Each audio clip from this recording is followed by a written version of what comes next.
Pues bueno, agradezco muchísimo a Mariana y a Alejandra. Esta sesión más bien iba a ser presencial, ¿no?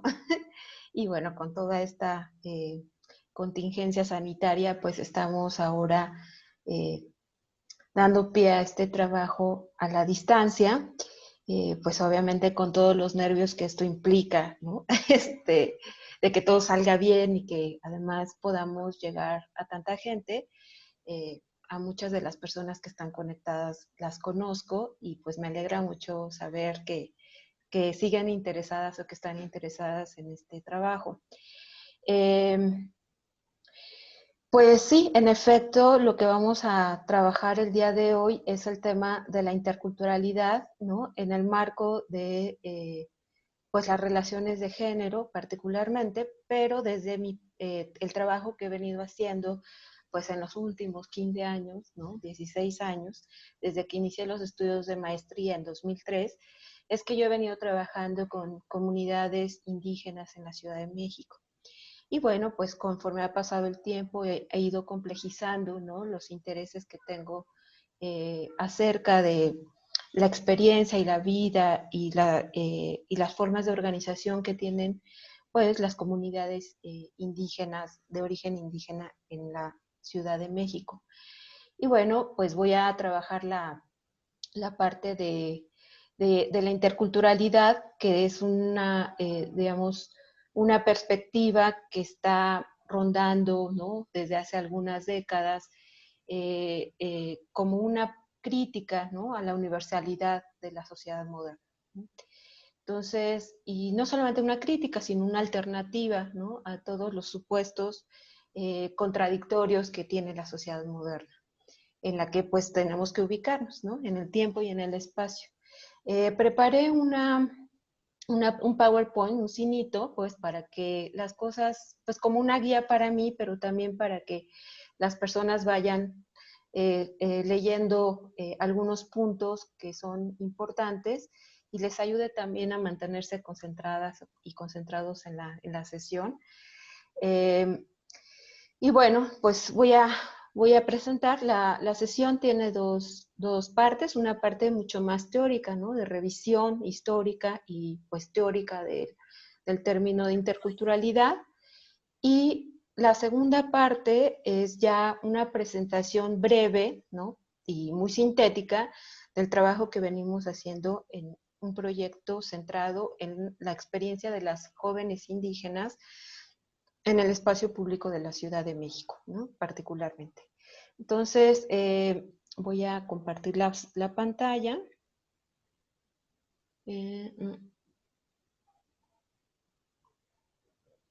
Ya todo el mundo la está viendo, ¿verdad? Eh,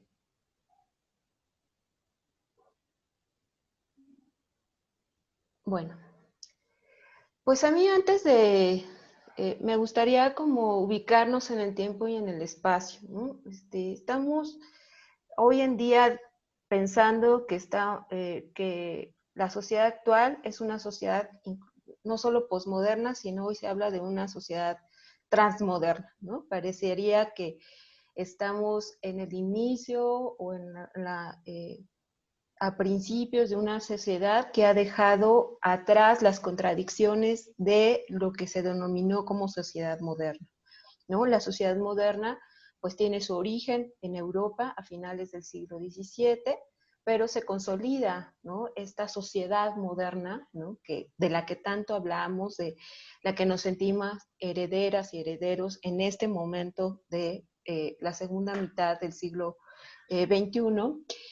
Y bueno, una característica de esta sociedad moderna, ¿no? Es que se opone sobre todo a lo que hemos denominado sociedad tradicional. Y aunque digamos, en tiempos históricos, ¿no? Estamos en las postrimerías de la sociedad moderna, quizá pasando por un periodo de posmodernidad y ahora se dice de transmodernidad, ¿no? Eh, siempre tenemos esta idea, nos movemos con esta idea de que nuestra sociedad se opone a lo que se denominaría una sociedad tradicional, ¿no? aunque esa sociedad tradicional también sigue sintetizándose, sincretizándose con esta idea de sociedad moderna. Aquí rápidamente en la pantalla pongo a partir de lo que nos propone Humberto Daza, que es un investigador venezolano, nos propone aquí una pequeña comparación de lo que sería la sociedad tradicional y la sociedad moderna. Y nosotras inmediatamente nos vamos a poder, o sea, si nos podemos ver estas características de una sociedad y otra, vamos a sentir que nos identificamos con ambas, ¿no? Que en algunos momentos de nuestras vidas vivimos en una sociedad moderna, tenemos un pensamiento moderno, pero en otros momentos de la vida, ¿no? Somos una sociedad tradicional y que nos sentimos muy identificadas con las características de una sociedad tradicional. No se los leo, lo dejo ahí un poquito en pantalla para que vean estas diferentes características que parece, ¿no? Sobre todo pensamos que la sociedad tradicional se quedó muy lejos, pero ahora, incluso en este confinamiento, parece que muchos de los elementos que caracterizan la sociedad tradicional, pues es lo que nos está haciendo mucho juego, ¿no? En nuestras identidades, en nuestra experiencia, ¿no? En esta imposibilidad que parece, que según somos muy individualistas, muy individuos, pero ahora resulta que nuestras familias, que ahora el domingo, el Día de la Madre, estamos muy angustiados porque no vamos a poder celebrar a las mamás en estas familias y formas de organización de parentesco, ¿no? Que siguen siendo eh, muy parte, ¿no? De nuestra existencia transmoderna incluso, ¿no? Entonces, tenemos pues esta comparación, ¿no? Que nos ayuda a identificar algunos elementos de esa sociedad moderna, de esas formas de organización, ¿no? De la sociedad moderna, pero lo que caracteriza a la sociedad moderna, además de estas tres características que Daza nos coloca, es que la sociedad moderna se rige o se conforma, se organiza desde los principios de lo que llamamos la modernidad, ¿no? Y esta idea de modernidad o estos principios de la modernidad son por lo menos tres, ¿no? Hay muchos más, pero por lo menos tres que tenemos que tener muy claros. Uno, que es que nos regimos bajo el principio de que podemos transformar la realidad, ¿no? Desde un uso racional de los recursos, tanto materiales como humanos, ¿no? Pero no solamente transformarlos, sino controlarlos. O sea, que la sociedad moderna puede controlar digamos, la naturaleza, ¿no? Y los recursos que dota la naturaleza racionalmente para la vida, o sea, para producir la vida. Y hay un reconocimiento también del individuo como sujeto central de la modernidad, pero no es un individuo cualquiera, es un individuo al que se le ha dotado la capacidad, ¿no? De ser como el agente, ¿no? El actor, ¿no? De la gran obra modernizadora. El individuo es quien ejerce la libertad, quien es el que tiene la fuerza y la imaginación ilimitada para desarrollar su propia vida, pero sobre todo para participar en la construcción de esta sociedad moderna con estos elementos, ¿no? De poder transformar y controlar la realidad. Y este individuo se caracteriza además por una serie de valores, ¿no? Primero que nada se rige porque va sobre las leyes, ¿no? Unas leyes que son racionales y que son unas leyes de comportamiento y pensamiento. El pensamiento, la razón, ¿no? La mente es, digamos, el único o los únicos elementos, aspectos, ¿no? Del individuo que tienen que estar siempre en acción, ¿no? Mientras que la afectividad, los sentimientos, la imaginación, ¿no? Son relegados a un espacio en el que hay que mantenerlos muy cerraditos, ¿no? Un espacio en el que el individuo puede desplegarse en ciertos momentos de su existencia, pero en general tiene que ser un sujeto racional, un sujeto eh, eh, que se rige por leyes racionales de comportamiento y de pensamiento, ¿sí? La sociedad moderna, ¿no? Bueno, con todos estos principios se construye entonces un proyecto social, un proyecto político de la sociedad moderna, a partir de un pensamiento que todo mundo conocemos, que es el liberalismo, ¿no? Ahí en la pantalla pueden ustedes ver algunos nombres, ¿no? Que nos van a resonar y que hemos estudiado en muchas de nuestras clases, y que son pues estos constructores, ¿no? Del pensamiento liberal. Y bueno, lo que hace el liberalismo son muchas cosas, ¿no? Y son muchas cosas que hasta nuestros días, pues son cosas que son contradictorias, ¿no? Algunas parecen muy buenas y otras parecen que afectan muchísimo, ¿no? A la sociedad y a los individuos, pero bueno, lo que hace es que, por un lado, institucionaliza la razón, eh, propone, ¿no? Acabar con todos los privilegios individuales y todos los particularismos que se supone son discriminatorios del resto de la sociedad, ¿no? O del resto de los individuos. Y para eso, pues lo que va a hacer el liberalismo es proponer una homogenización y una racionalización del comportamiento de todos los individuos de una sociedad, a través, pues, de lo que más adelante vamos a volver a mencionar, que es el tema de la ciudadanía. O sea, los individuos en la sociedad moderna se van a regir a través de una serie de leyes, ¿no? Y de ser parte o tener una membresía, ¿no? En lo que hoy hemos denominado ciudadanía, ¿no? Entonces, esa ciudadanía lo que propone es que todos los individuos que forman parte de una sociedad política, ¿no? Van a ser iguales ante la ley, ¿no? Ahí eso es como algo muy importante dentro de la sociedad moderna y dentro de estos principios del liberalismo. Y entonces, pues para ello construye todo un aparato, ¿no? Un aparato político, pero también un aparato de identidad, ¿no? Que es el Estado-Nación, que se rige, ¿no? Bajo el principio de soberanía y de cohesión política, económica y familiar de esos individuos que son todos iguales ante la ley, ¿no? Los estados-nación, entonces, o los estados nacionales, van a ser esa pieza que va a permitir, ¿no? Eh, transmitir y expandir, ¿no? Nos dice Daza, todas las formas occidentales por todo el mundo, ¿no? O sea, lo que hace, lo que empieza en Europa en el siglo XVII, se expande en los subsiguientes siglos y se conforman estas cosas que hemos denominado estados-nación, ¿no?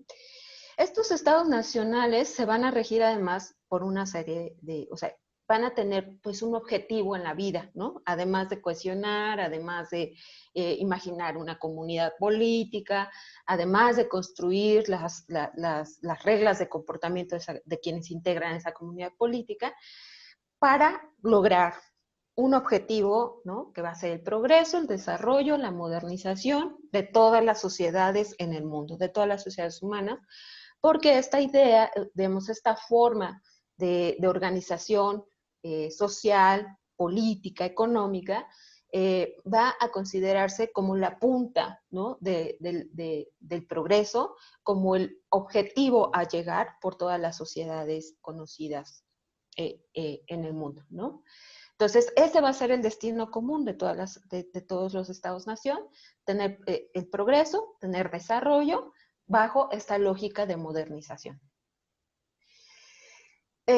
Sin embargo, pues, la modernidad, o sea, todo esto que parece tan bonito, ¿no? Que además es una estructura finalmente que surge de la esclavitud, ¿no? De los procesos de colonización, de la explotación económica. La modernidad ante este contexto, ¿no? Va a surgir como una respuesta alentadora, como por fin encontramos, ¿no? Esa forma de organización que va a terminar con la esclavitud, con la colonización y con la explotación económica, aunque la modernidad surge digamos, de ese contexto. Y no solo surge, sino que, pues, de alguna manera se ha justificado, ¿no? La modernidad surge como respuesta a ese contexto, pero al mismo tiempo lo justifica, ¿no? Con una serie de principios que ya vimos desde un pensamiento liberal. Pero aún así establece, pues, ciertos valores que son muy importantes para la sociedad moderna y para la sociedad en la que vivimos hoy, que pues todo el mundo conocemos, que es la igualdad, la justicia, la libertad, la fraternidad y la democracia. Y, pero, o sea, contradictoriamente, a pesar de estos valores tan hermosos, tan sublimes, tan de progreso, de desarrollo, ¿no? Tan alentadores, lo que sucede es que esta forma de organización política, económica, social, va a enfatizar las diferencias, ¿no? Va a enfatizar las diferencias mientras va a establecer mecanismos para homogenizar esas diferencias. También va a provocar, con esta idea del individuo, ¿no? Este lugar tan preponderante que le pone al individuo, va a provocar desagregación y separación social, ¿no? Va a poner al individuo en competencia, ¿no? Todo el tiempo entre actores y colectividades, pues todos se supone buscando cumplir esos valores de la modernidad, ¿no? Sobre todo, pues estos valores que están aquí enunciados. Y bueno, pues va a haber guerras, ¿no? Nos vamos a pelear unas sociedades con otras, unos estados con otros, porque o sea, toda la humanidad, ¿no? A partir de la pertenencia a Estados-Nación, va a decir, nuestra forma de lograr la modernidad, ¿no? Es la mejor y entonces nosotros queremos expandirla por todo el mundo, ¿no? Todo el proyecto además se va digamos, a quedar, ¿no? Sobre todo en el principio de la igualdad, pero no en una igualdad amplia, no en una igualdad elaborada desde parámetros amplios, sino una igualdad reducida particularmente a la ley, ¿no?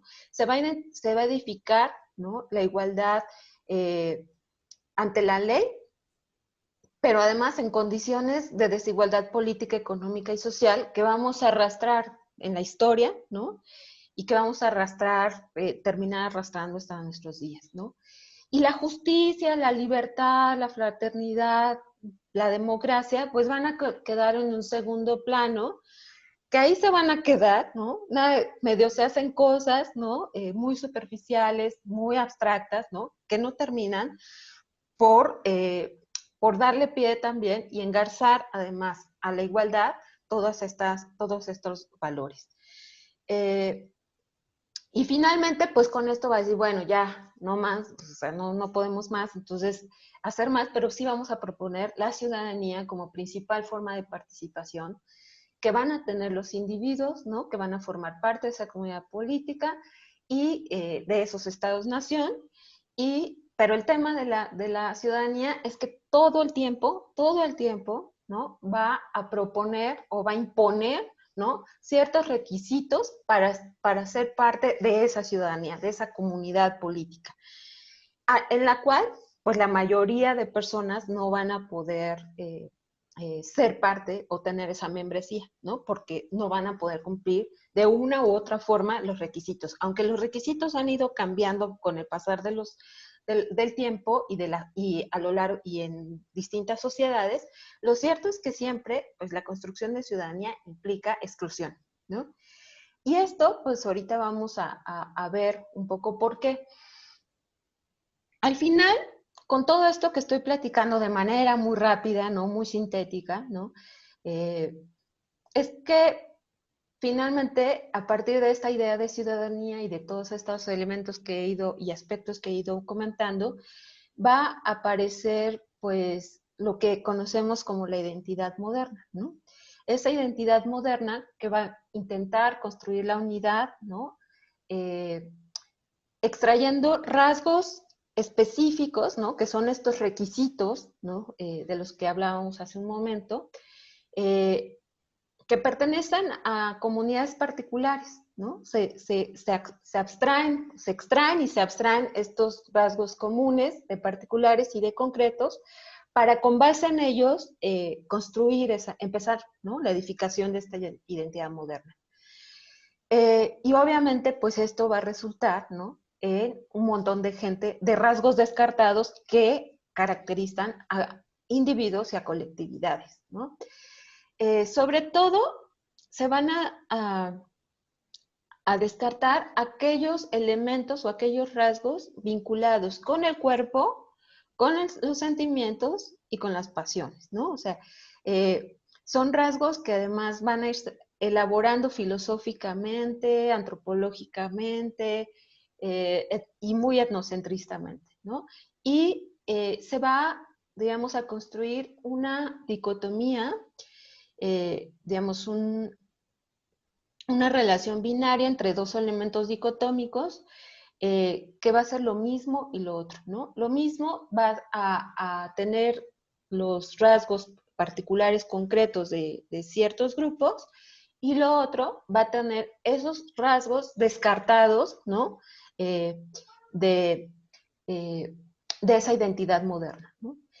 Y no solamente eso, sino que lo mismo va a estar identificado con lo racional, con lo sano, con lo normal, ¿no? Mientras que, y va a estar separado siempre y va a excluir y se va a oponer a lo otro, ¿no? Que va a estar, eso otro siempre va a estar excluido y siempre va a estar bajo control, bajo dominio. Y lo otro, entonces, va a estar vinculado con lo anormal, con lo enfermo, con lo irracional, y se va a construir toda, trayendo un poco a Foucault, ¿no? Al debate, va a construir a ese otro, ¿no?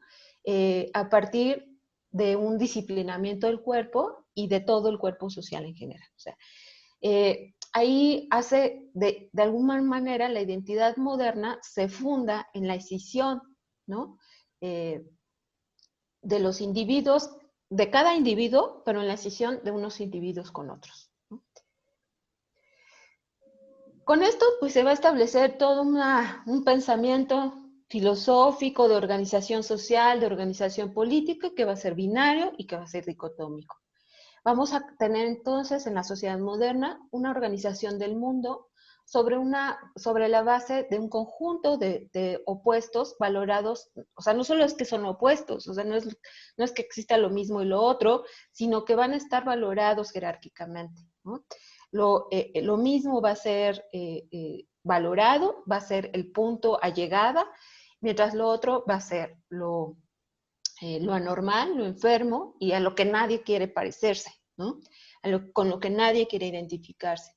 Entonces ahí tenemos, pues pongo muchas, pero podemos hacer así toda la descripción de nuestro mundo a partir de estos opuestos, de nuestros cuerpos, de lo que nos rodea, de las relaciones que establecemos con los demás, con el mundo, a través de opuestos, ¿no? Yo, nosotros, lo mismo, frente a el otro, los otros, lo otro, razón, cuerpo, espacio público, espacio privado. De tal forma que vamos a tener dos grandes bloques, ¿no?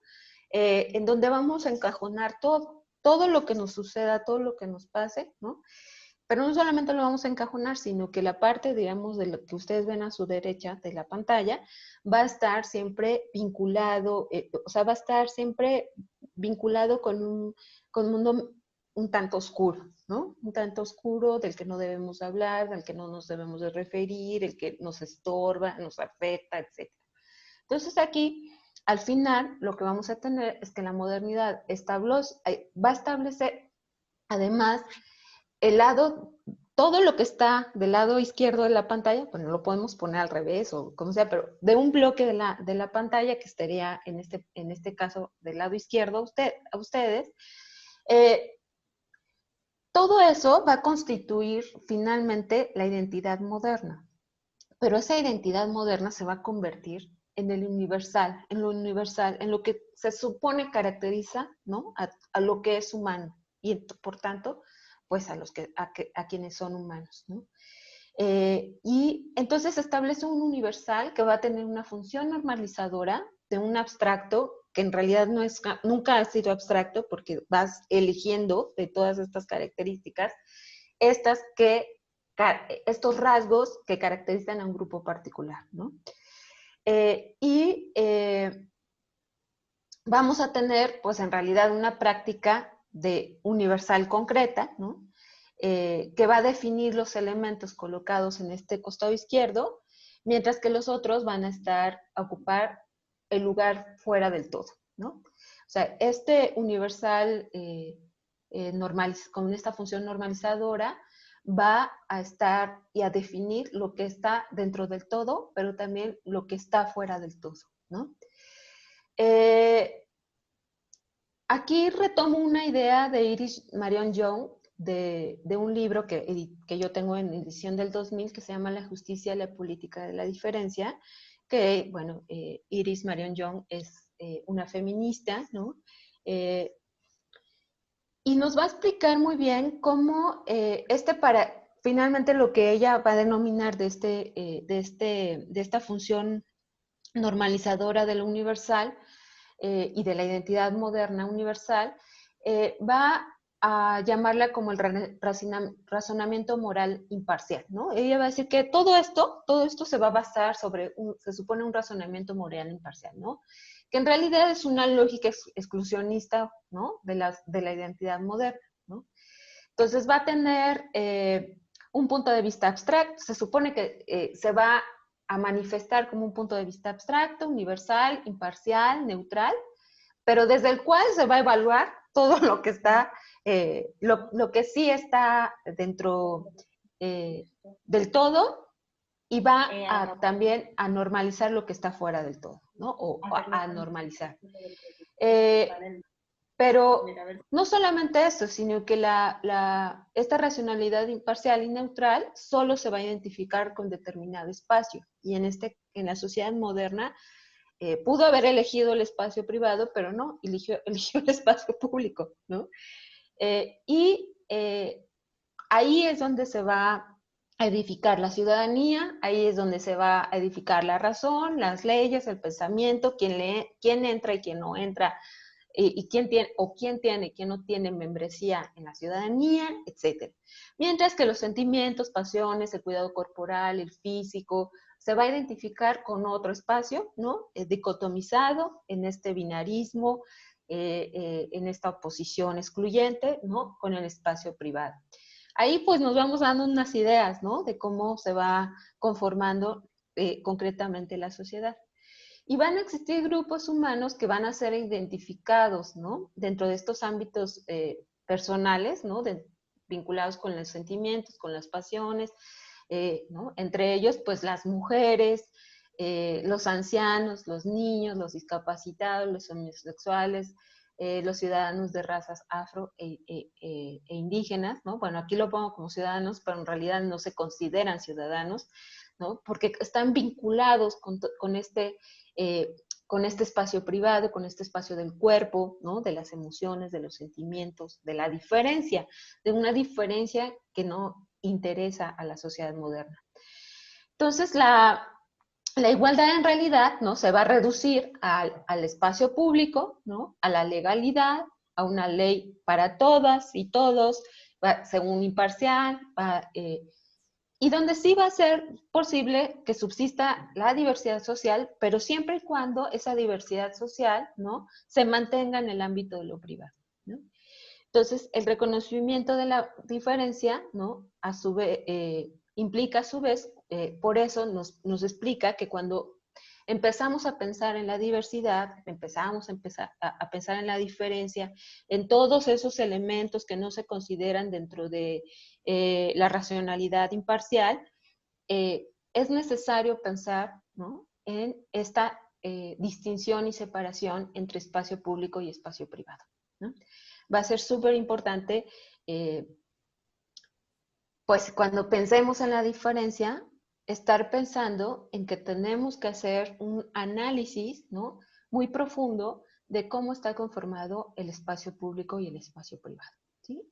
Dejo ahí esa idea, que retomaremos ya cuando exponga lo de mi proyecto. Entonces, finalmente, pues esto va a generar mucho malestar, ¿no? Mucho malestar, pues, con los individuos incluso que se identifican, ¿no? Con esta parte de la racionalidad imparcial y que creen en ella vehementemente, pero sobre todo quienes van a estar colocados en ese lugar, en ese espacio de lo privado, ¿no? Sobre todo ahí, ¿no? Desde ahí los grupos que van a estar ahí, pues va a haber una crítica, ¿no? A esto, Y sobre todo, pues ya porque esto universal, ¿no? Se va a oponer a lo particular, lo universal vinculado con lo abstracto, lo particular vinculado con lo concreto. Y la crítica que se hace, así se resume en esto, ¿no? Según Luciana Álvarez, también una colega argentina, que lo universal o que toda esta propuesta, ¿no? Va a definir, ¿no? ¿Quién ocupa el lugar dentro del todo, ¿no? Pero al mismo tiempo, ¿quién define lo que está fuera del todo?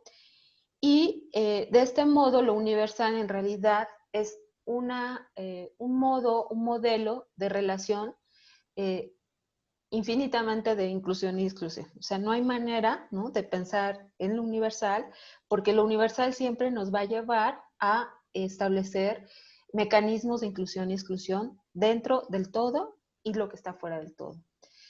Entonces, finalmente, es una, digamos, dicen por ahí una falacia, ¿no? Pensar que existe lo universal, ¿no? Y que incluso podemos regirnos por ideas universales.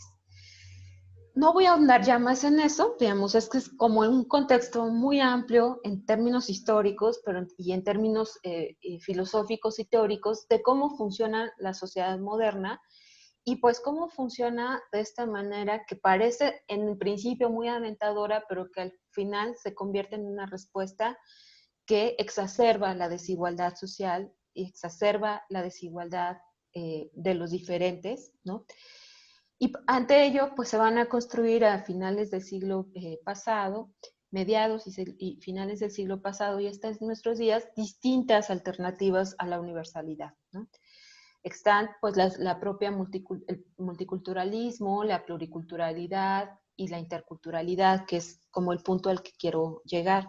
Yo retomo a Catherine Walsh, que es pues una teórica de colonial, de los estudios de coloniales en América Latina, en Ecuador, y ella, en un artículo muy bonito y muy chiquito, pero bastante interesante, de 2005, que se llama Identidad, Conocimientos y Decolonialidad, ella nos va a explicar pues cuáles son las diferencias entre estas alternativas, entre la multiculturalidad, la pluriculturalidad y la interculturalidad.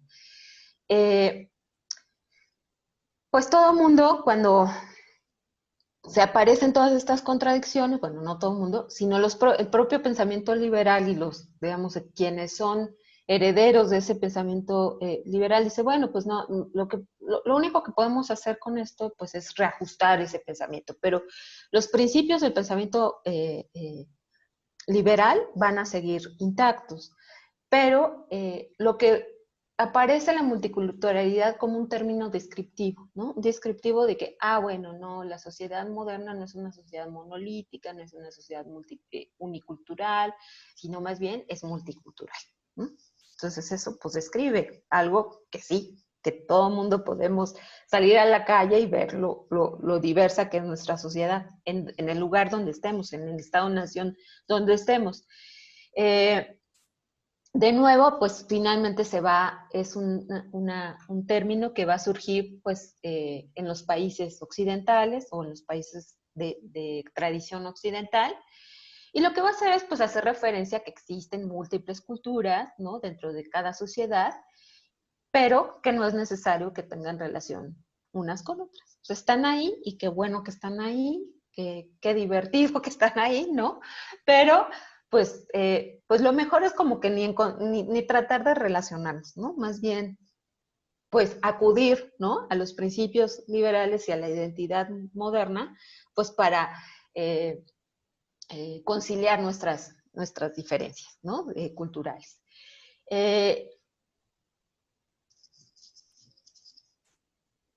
Insisto, pues va a acudir a la noción de derecho individual y a esta supuesta igualdad para que las distintas culturas que andan ahí en un Estado-nación, pues se pongan de acuerdo, ¿no?, de cómo seguir la vida. Y pues proponen la idea de la tolerancia del otro, que es una idea realmente bastante contradictoria, bastante tremenda, ¿no? Que va a hacer, diríamos, lo que cualquier sociedad multicultural tiene que hacer es entrenar, ¿no? De alguna manera la tolerancia del otro, ¿no? Y ese va a ser el valor, ¿no? Y la actitud suficiente, según los multiculturalistas, para asegurar que la sociedad funcione sin mayor conflicto, y siempre pues acudiendo a la dimensión racional, ¿no? Y bueno, por supuesto que esta perspectiva acepta las diferencias culturales, pero nunca va a tocar las desigualdades que esas diferencias culturales y la construcción de esas diferencias culturales va a tener sobre las personas y sobre los grupos. Entonces, dice, bueno, no vamos a mover nada, solo, pues lo único, hay que tolerarnos, ¿no? Esto se convierte en algunas propuestas, ¿no? Y, que finalmente se fijan en leyes, ¿no? Pues nuestro propio Estado mexicano y otros estados, ¿no? Por las personas que están acá, van a ver que pues se va a establecer lo que se llama la pluriculturalidad en las leyes, ¿no? En unos van a hablar de estados pluriétnicos, otros de estados plurinacionales, se va a hablar de plurilingüismo, ¿no? Y sobre todo esta idea de pluriculturalidad pues va a tener un referente o va a ser un referente en América Latina, ¿no? Bueno, y va a decir, la pluriculturalidad en realidad es una convivencia, es un reflejo de una convivencia, ¿no? Histórica, ¿no? Porque del encuentro entre mundos, del descubrimiento de mundos, ¿no? Entre pueblos indígenas, y sobre todo en América Latina, entre pueblos indígenas y pueblos afros con blanco-mestizos, ¿no? Ahí se va a establecer de nuevo otra dicotomía, ¿no? Y se basa pues esto en la idea de reconocimiento, ¿no? De reconocimiento que a través de derechos, ¿no? Dentro de la misma comunidad política, entonces se empiezan a reconocer ciertos derechos, ¿no? Para esos grupos específicos, pero siempre pues centrada desde una cultura dominante o desde una perspectiva de una cultura dominante y nacional. O sea, esos diversos les vamos a hacer unas leyes o unas normas, ¿no? De reconocimiento de ciertos derechos, pero siempre en el marco del Estado-Nación, ¿no? Ustedes no se pueden salir de ahí. Y bueno, van a reconocer, ustedes pueden escuchar los discursos de políticos, ¿no? Reconocemos a las culturas indígenas y negras porque enriquecen ¿no? Nuestra sociedad y nuestro Estado y nuestra nación, ¿no? Y bueno, pues es una vía que ha funcionado hasta cierto punto, hasta ciertos, ¿no? Sobre todo, pues en el ámbito educativo, pues ha tenido algunos elementos ahí, pero de nuevo, o sea, esta pluriculturalidad o este pensamiento pluricultural no va a mover las estructuras de nada. O sea, las estructuras siguen igual, solo se reconocen algunos derechos y pues hasta ahí nos quedamos, ¿no? Entonces viene una propuesta ya no desde el Estado-Nación, ya no de los países de culturas occidentales o de tradición occidental, sino desde las propias culturas y grupos y sociedad o parte de la sociedad que ha quedado relegada de esta identidad moderna y de esta idea de lo universal, ¿no? Y aunque fíjense que todavía ahí hay unas perspectivas dentro de la interculturalidad que se van a fijar solo en los dos puntos, en los dos primeros puntos que están ahí en su pantalla. La interculturalidad significa la relación entre culturas, ¿no? Y en muchas de las políticas pluriculturales, ¿no? Se va a dejar que entre esta idea de la interculturalidad, sobre todo en una tradición que es de larga data, que es la educación intercultural bilingüe, o la educación bilingüe, que ahora se le puso esa nominación de intercultural, ¿no? Y nunca se va a hablar que estas relaciones entre culturas refieren a complejas relaciones, a negociaciones, a intercambios culturales, pues de muchas vías, ¿no? No solamente en términos de lengua o en términos de rasgos culturales, ¿no? De ferias culturales, ¿no? Eso todo el tiempo está ahí, ¿no? Y lo que la interculturalidad realmente, ¿no? Es que va a proponer, ¿no? A desarrollar una serie de propuestas para construir la interrelación equitativa entre pueblos, entre personas y entre conocimientos y prácticas culturalmente diferentes. O sea, se necesita para ello no de hacerle maquillaje al proyecto modernizador, sino realmente en transformar la sociedad moderna en una sociedad intercultural, ¿no? Porque solo así, ¿no? Va a ser posible realmente marcar una diferencia para estos pueblos que han estado relegados, ¿no? De los beneficios de la modernidad, ¿no? Porque la modernidad sí ha traído beneficios a la humanidad, ¿no?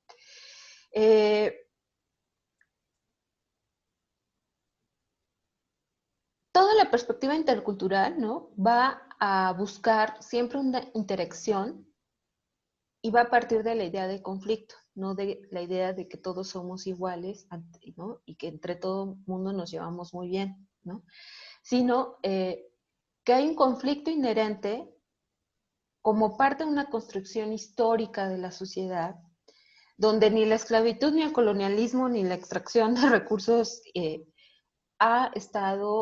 es inocua, sino que está presente en la vida de la sociedad. Y entonces necesitamos considerar esas asimetrías sociales, económicas, políticas y de poder, ¿no? Como sustento para construir el proyecto intercultural. Entonces, no se trata solamente de reconocer, de descubrir o tolerar al otro, ¿no? O la diferencia en sí, o sea, no solamente es eso. No se trata de volver esenciales las identidades y entenderlas solo como, o entenderlas como adscripciones étnicas inamovibles, ¿no? Sino se trata de impulsar, ¿no? Procesos de intercambio que permitan construir espacios de encuentro entre seres, saberes, sentidos y prácticas distintas. Y para eso se necesitan condiciones sociales materiales. O sea, se necesita que los proyectos de interculturalidad realmente atiendan la desigualdad y las asimetrías sociales, ¿no? La distribución de la riqueza, eh, la restitución, ¿no? De todo lo que ha sido despojado a esos pueblos que han quedado relegados de la modernidad, ¿no? Etcétera. Entonces, la interculturalidad tenemos que verla no como eso, como una relación entre culturas, ¿no? Eso no es la interculturalidad, sino tenemos que verla, nos dice Walsh, como un proyecto político y epistémico. Es además un proyecto que surge desde las organizaciones y los pueblos indígenas en las Américas y de otros grupos, el feminismo, pues distintos grupos, ¿no? Distintos movimientos sociales, pero particularmente desde los pueblos indígenas, ¿no? Desde el movimiento indígena en América Latina, y va a apuntar pues a las transformaciones de las estructuras actuales, de las instituciones y de las relaciones que se dan en la sociedad, ¿no? Y va, digamos, más que a pensar en un solo poder único, ¿no? O en un poder único, en conformar poderes locales alternativos, dentro ya de esta idea de Estado plurinacional, pluriétnico, pluricultural, ¿no? Para entonces conformar una sociedad distinta. Porque bueno, pues de esta perspectiva pluricultural se recoge, ¿no? El reconocimiento de derechos. De tal suerte que, si bien para el movimiento indígena hasta los años 80, ¿no? La tierra, la cultura, la educación eran el centro de las luchas reivindicativas, ¿no? Pero estaban desarticuladas con los derechos. Digamos, estas reivindicaciones se articulan con los derechos a finales del siglo pasado y se convierten ahora en una lucha sociopolítica que va a centrar, ¿no? Que va a centrarse en qué está pasando, ¿no? En esos campos, en esos espacios de marginalización y subalternización. Por ejemplo, particularmente en el campo de conocimiento, ¿no? La interculturalidad, en ese sentido, se vuelve un proyecto epistémico, no solamente político, no solamente económico, no solamente social, sino un proyecto epistémico. ¿Qué estamos diciendo cuando hablamos de interculturalidad epistémica? Es muy importante para nosotros que, bueno, la mayoría que estamos aquí estamos vinculados con la construcción y producción del conocimiento, ¿no? Entonces, voy retrasada, ¿eh? Ah, no, sí, yo voy bien tiempo. Eh, van a, eh, se va a recurrir pues a toda la teoría decolonial, que pues no me da tiempo de explicarles en este momento, pero lo que se intenta aquí es que a partir del conocimiento, de los saberes, ¿no? Se reconstruya toda esta nueva estructura social, ¿no?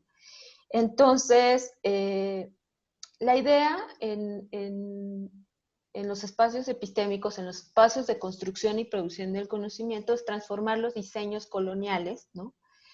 Que sobre todo han posicionado los conocimientos de esos otros, particularmente de los indígenas, como un saber no moderno, ¿no? Y como solo local, como que solo puede explicar cuestiones locales. Y frente, pues, en subordinación, incluso, pues, en invisibilidad, frente a ese conocimiento occidental que es universal, que es atemporal y que atañe a todo mundo, ¿no? Entonces, lo que proponen es impulsar lecturas epistemológicas de los pueblos indígenas, ¿no? De los pueblos indígenas de ahora, ¿no? Con toda la historia de su producción de conocimientos. Construir entonces la interrelación de saberes entre culturas originarias con los saberes occidentales. O sea, aquí no es que se priorice uno u otro, sino que realmente se establezca una relación de saberes, ¿no? Colocar el saber dentro del modelo educativo intercultural bilingüe, en particular, ¿no? Que es como el gran proyecto de la interculturalidad en este momento, no solamente como un problema de lenguas y culturas, sino como un problema de desigualdades. O sea, ¿por qué necesitamos, ¿no? ¿Y para qué necesitamos un modelo educativo intercultural bilingüe?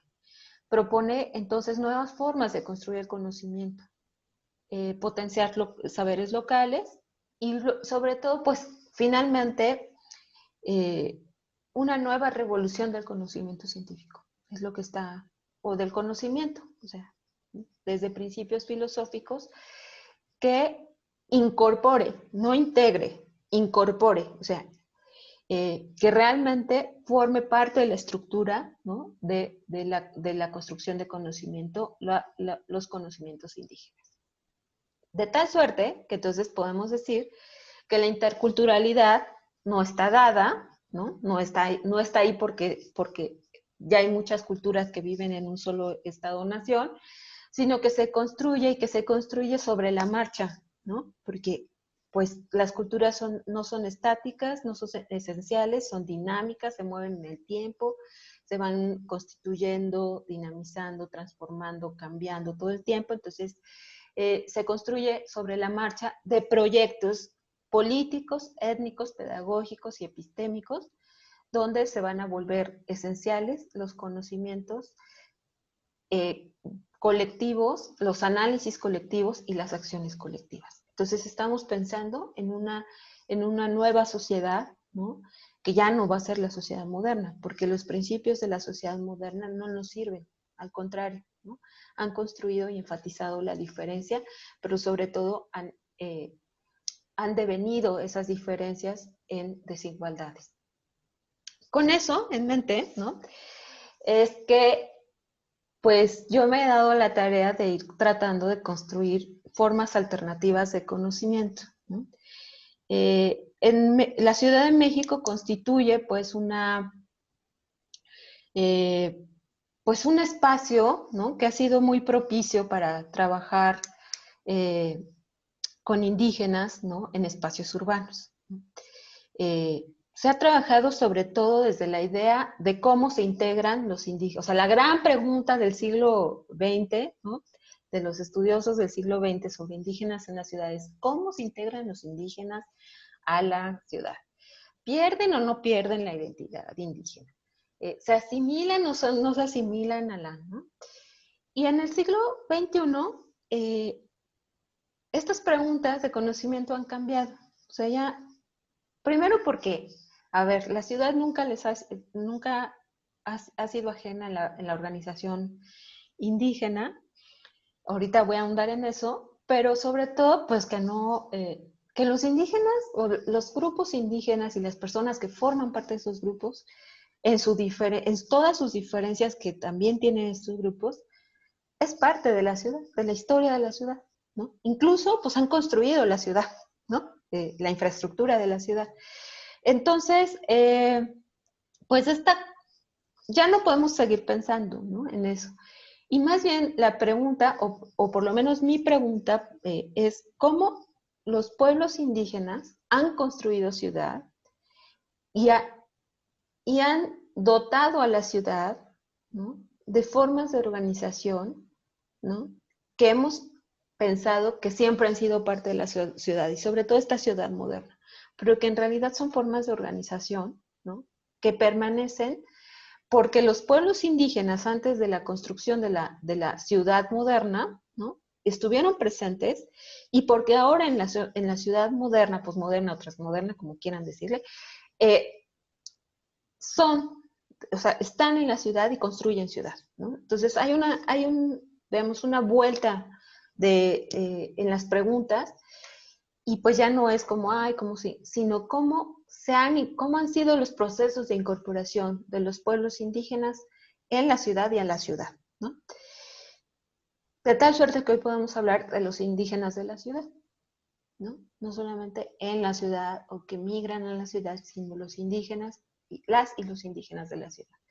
Lo que yo les presento ahorita es es lo que yo propuse en un libro que se llama Construcción de Ciudadanía en la Ciudad de México, coordinado por Lucía Álvarez Enríquez, también colega del SAGE, y pues en el que también participan otras colegas, que ahorita está en prensa, que es un capítulo al que yo le denominé La ciudadanía desde las categorías del derecho-sentido, primeras aproximaciones a los procesos de concientización del derecho a la ciudad en mujeres indígenas. Algunas cosas pueden verlo en el artículo, o sea, algunas cosas que empecé a pensar de este proyecto vienen en el capítulo que compartí de la revista Meibo, ¿no?, de la Universidad Autónoma de Baja California. Y otros elementos, ¿no?, que condenso ahí en el capítulo sobre jóvenes y derecho al trabajo, o el derecho al trabajo desde los jóvenes indígenas de la ciudad, pues tiene otros elementos, pero aquí, digamos, como que sintetizo eso, y ya sintetizo todas esas propuestas, tanto del estado del arte como teóricas y epistemológicas, vinculado con esta idea de interculturalidad. En este capítulo lo sintetizo. Y este capítulo, pues, es producto del proyecto que llevo desarrollando desde enero del año pasado, de 2019, que se llama Mujeres Indígenas Jóvenes, el derecho sentido a ocupar el espacio público en la Ciudad de México. Bueno, ahí está el equipo de investigación. Como ustedes pueden ver, lo que caracteriza a este equipo de investigación es que tenemos distintas procedencias disciplinarias. Hay compañeras y compañeros que se adscriben como indígenas, que se autoidentifican como indígenas, ¿no?, y que participan ya sea desde su campo disciplinario, también desde el trabajo organizativo que hacen. Y pues también de distintos niveles, ¿no?, de conocimiento. Pues desde la conformación del equipo de investigación, pues hay una idea de construir conocimiento desde una perspectiva intercultural, tal como la vengo planteando, ¿no?, y retomando a Katherine Walsh.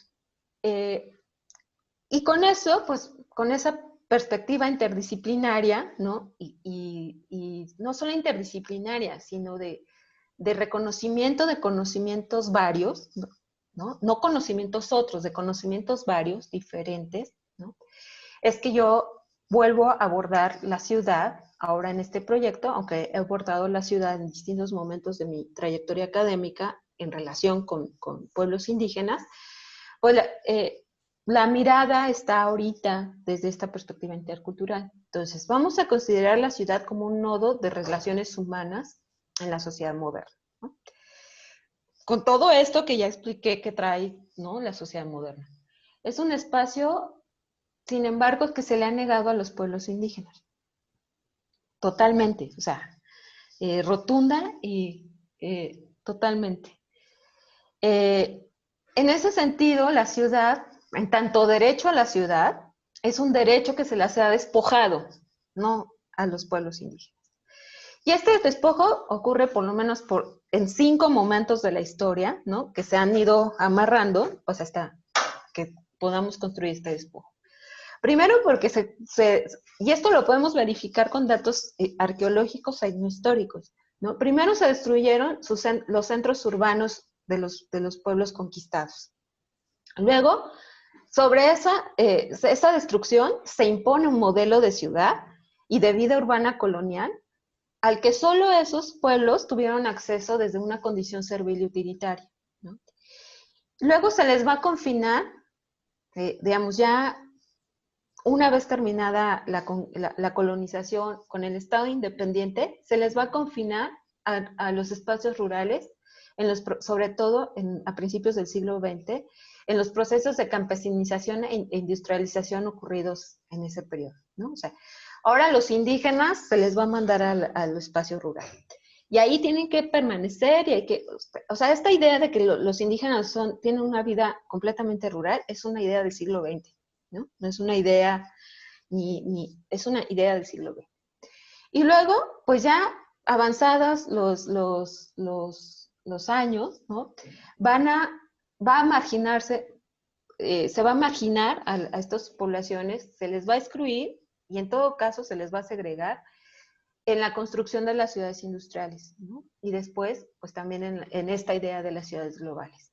Y al final se les va a expulsar a las periferias en la conformación de lo que hoy denominamos ciudad neoliberal. Entonces, y las periferias no solamente pensaban en las orillas de la ciudad, sino en las periferias en sentido teórico, ¿no? Donde no hay servicios, donde no hay servicios urbanos, donde no hay, incluso, pues que son espacios intersticiales, ¿no?, de la ciudad.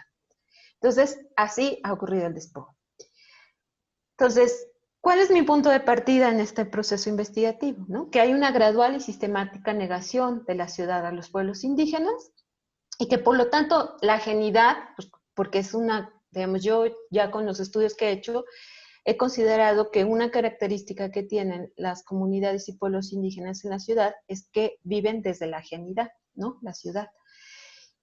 Pero que esta ajenidad no es un rasgo intrínseco de las culturas y formas de organización indígenas, sino producto de un proceso histórico, ¿no? Y de un proceso de despojo histórico.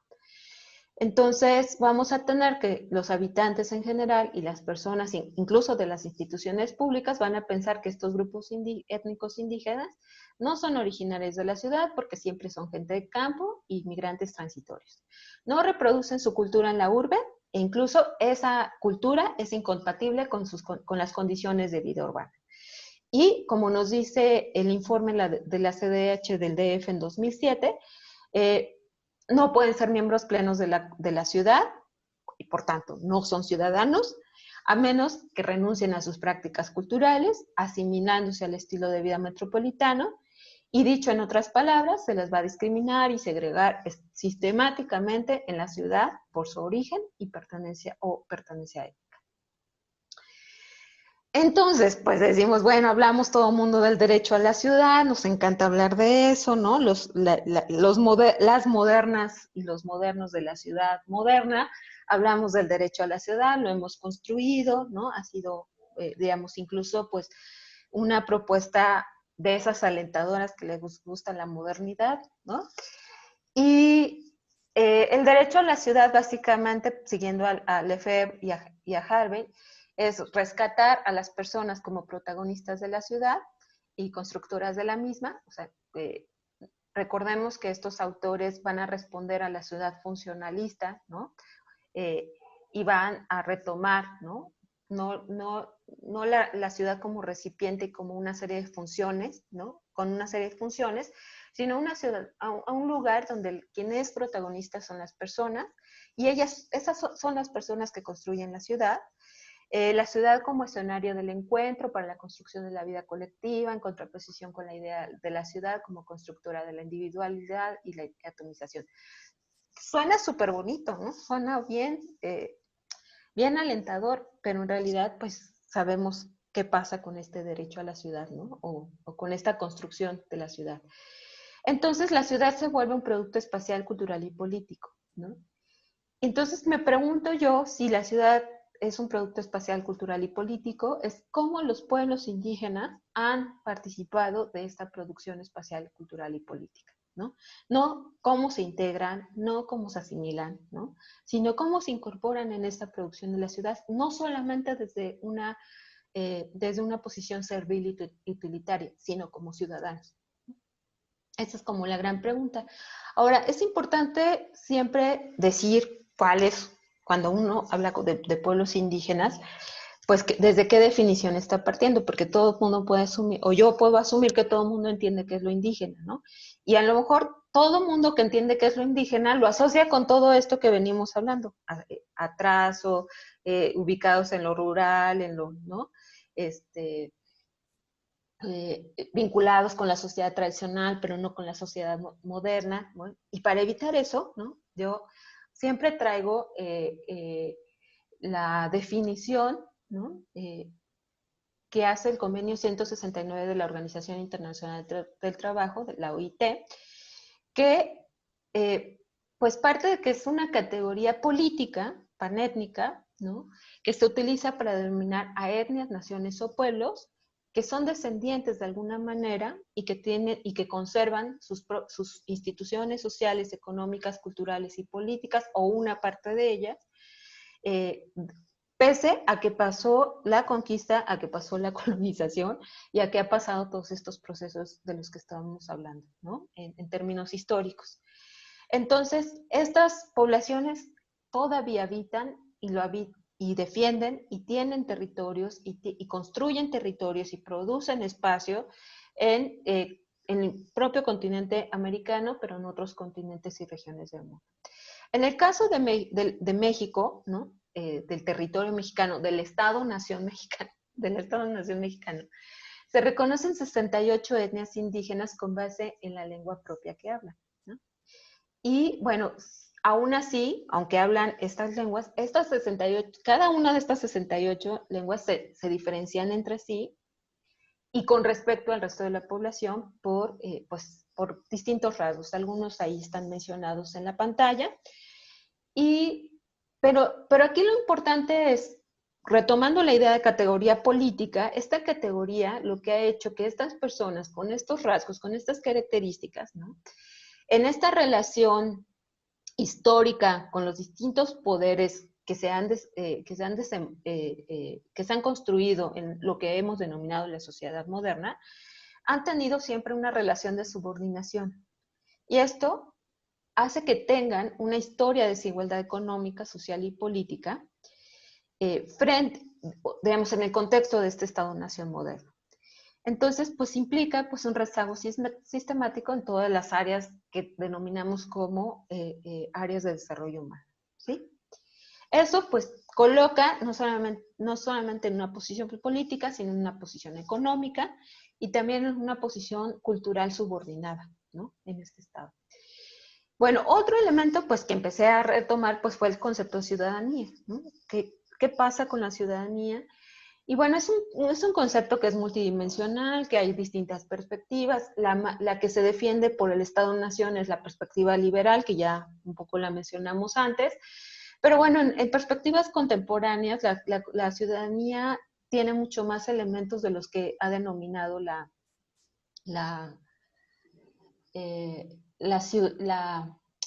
Estado liberal, ¿no? Entonces, aquí con base en lo que propone Lucía Álvarez, la ciudadanía tiene dos componentes, ¿no? Y dentro de estos componentes una serie de aspectos que están ahí en el cuadro, ¿no? Entonces, cuando hablamos de ciudadanía, no solamente es hablar de pertenencia, no solamente hablar de identidad, no solamente hablar de construcción de derechos. Significa hablar de participación, por tanto de agencia, de ejercicio de derechos, pero también de obligación, ¿no? Que no les pasa que, ay, es que si eres ciudadano también tienes que tener, además de derechos, tienes obligaciones. Bueno, sí, efectivamente, la ciudadanía tiene esas connotaciones.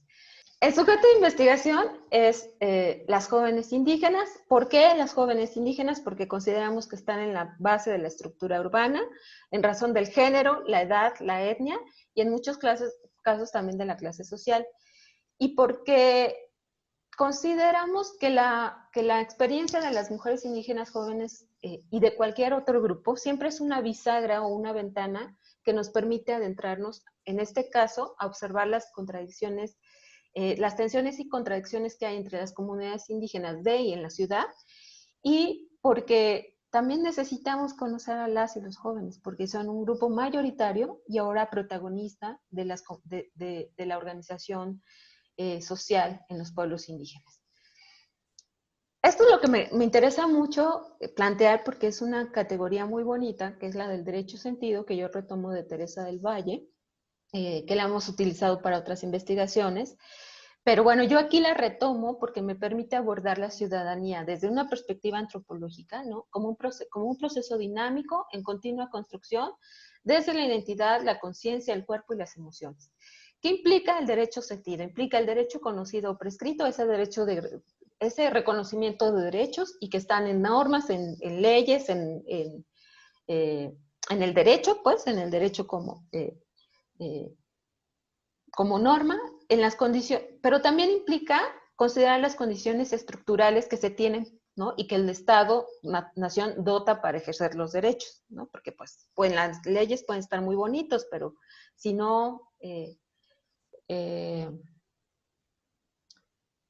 pues sí, si no hay condiciones, pues no se pueden ejercer, aunque estén ahí. Pero también implica hablar de las disposiciones subjetivas para vivir ese derecho. O sea, qué tanto ese sujeto se piensa a sí mismo como ese sujeto de esos derechos, ¿no? Y por último, pues que ese sujeto que se siente con derecho de tener derechos haga concientización de que ese derecho al hacerlo forma parte ya de su experiencia, ¿no? O sea, se subjetiva el derecho, no solamente se vive, sino se subjetiva a tal punto que precisamente aparece como ese derecho sentido, ¿no? Es más o menos lo que propone esta categoría.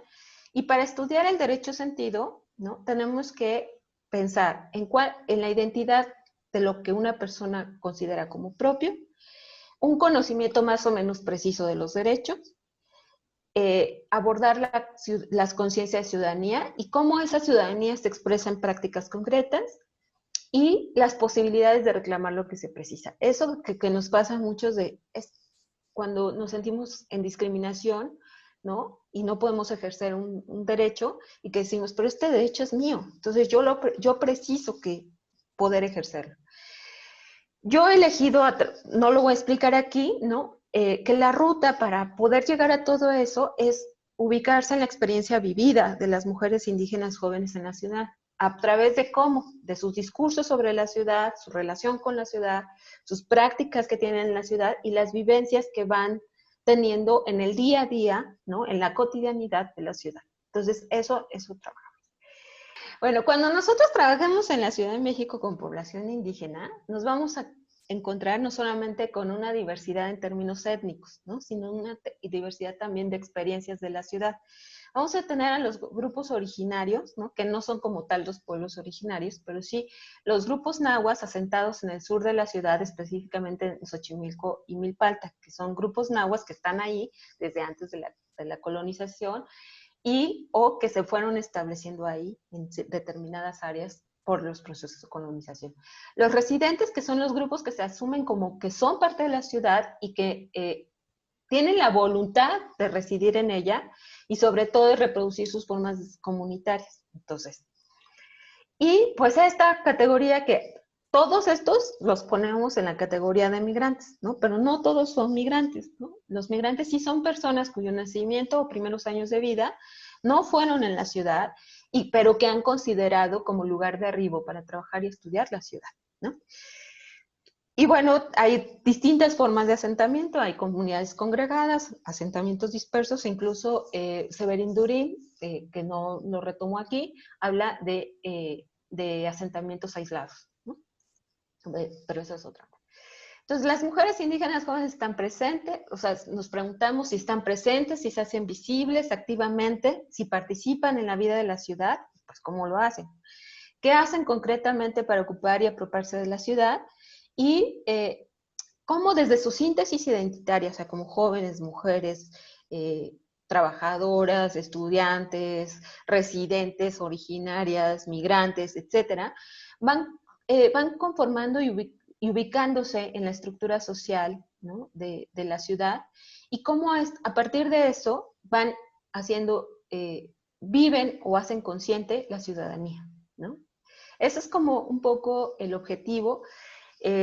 La investigación, el diseño de investigación tiene 3 fases, que no es que vayan una detrás de otra, ¿no?, sino son 3 fases que tienen que cumplirse y se interrelacionan, que son grupos de debate y reflexión, mapas del relieve de la experiencia y caminatas de exploración territorial. Hasta ahora hemos hecho solo grupos de debate y reflexión y vamos a empezar a hacer mapas de relieve de la experiencia, que es una propuesta de una geógrafa feminista, María Rodó, pero bueno, pues con esto en la contingencia tuvimos que parar.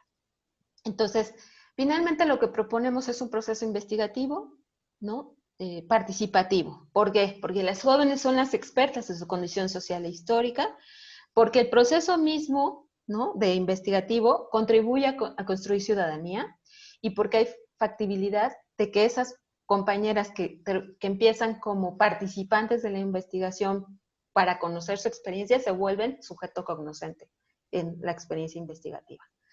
Lo que presento en el capítulo es una reflexión, o sea, la reflexión sobre 2 grupos que hicimos, uno con jóvenes nahuas originarias en Milpalta y un grupo de jóvenes indígenas migrantes. Todas estas chicas pertenecen al sistema de becas indígenas y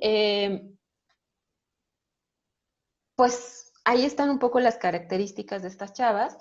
Y bueno, lo que tratamos, o sea, yo lo que recupero de todo lo que hablamos en el grupo de debate, en los grupos de debate, es cuál es la visibilidad, participación y apropiación de las mujeres indígenas de la ciudad. Y bueno, vuelve a aparecerme la ajenidad a la ciudad, pero es muy interesante porque estas jóvenes, ¿no?, también tienen unas características muy particulares que, si quieren, ahorita en la sesión de preguntas podemos ahondar. La ciudad es vivida como una respuesta, como una espesura de emociones, o sea, corporalmente, sensitivamente, es una espesura de emociones, sensaciones y vivencias en el espacio-tiempo. Lo indígena y la ciudad se ven como mundos opuestos. La ciudad implica enfrentarse a la distancia, la aglomeración, el individualismo, ¿no?, con altos costos de inversión de tiempo y de dinero. Y finalmente es que entre todo esto, las chavas terminan negándose mucho la ciudad, ¿no?, y repeler en muchos sentidos las formas de relación que hay con la ciudad. Por eso se construye la ajenidad a la ciudad. Pero no solamente es que ellas se nieguen los espacios, ¿no?, o se nieguen el derecho a ejercer el derecho a la ciudad, sino que la misma institucionalidad urbana, ¿no?, no las piensa y no las ve como sujetos de ciudad. Y entonces, pues no existen las condiciones para que estas jóvenes, ¿no?, realmente tengan las condiciones para ejercer el derecho a la ciudad. Bueno, ahí lo que se rescató es que las compañeras de Milpalta reconocen el derecho a la ciudad, ¿no?, desde la idea de derechos colectivos, mucho más, ¿no?, derecho al territorio, derecho, ¿no?, a la identidad, mientras que las compañeras migrantes reconocen este derecho a la ciudad más como derecho, desde los derechos individuales. ¿Por qué? Pues porque están alejadas de sus comunidades, ¿no?, y porque aquí tienen que construir otras comunidades, que eso es muy interesante. Sí identificaron los derechos, el derecho a la ciudad nítidamente, ¿no?, nítidamente, y lo ubican como tranquilidad, libre de tráfico y de contaminación.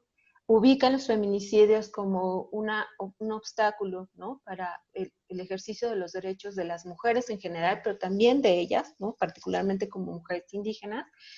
Y pues ahí están como reflejados en, ¿no? ¿Qué es el derecho a la ciudad para ellas, ¿no? Todos estos elementos, que es muy importante, pues que sí los reconocen, en algunas veces los ejercen, en muchos se los niegan, pero sobre todo se los niega la sociedad y la institucionalidad urbana, ¿no? Entonces, pues dejo este texto ahí un poquito, que es de Daniela de Milpalta, porque al final de todo el grupo de debate pedimos que den una reflexión final, una conclusión, y bueno, es muy emotiva esta conclusión, pero pues finalmente el proceso investigativo lo que pretende sí es crear conocimiento, pero sobre todo es crear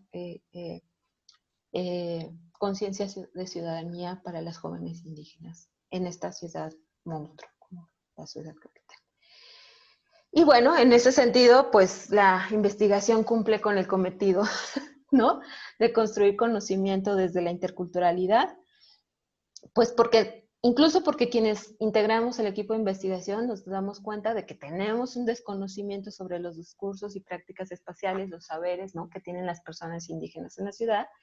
Incluso muchas de nosotros, bueno, muchas de las compañeras que también son indígenas, pues que desconocen esto en su propia experiencia. Y las jóvenes participantes al final hacen conciencia de su vivencia en la ciudad, de sus saberes, de sus conocimientos, de sus usos y costumbres comunitarias, que todo el tiempo están poniendo en práctica para transitar y actuar en la ciudad, ¿no? Y que, pues, que si bien eso las hace diferentes a los habitantes no indígenas de la ciudad, no las debe por qué hacer carentes, ¿no? Del ejercicio de sus derechos en la ciudad. Papá, ya. Y bueno, ahí puse mi correo. El espacio, el proyecto está abierto para quien quiera llegar. Tenemos un seminario cada semana, cada 2 semanas, ¿no?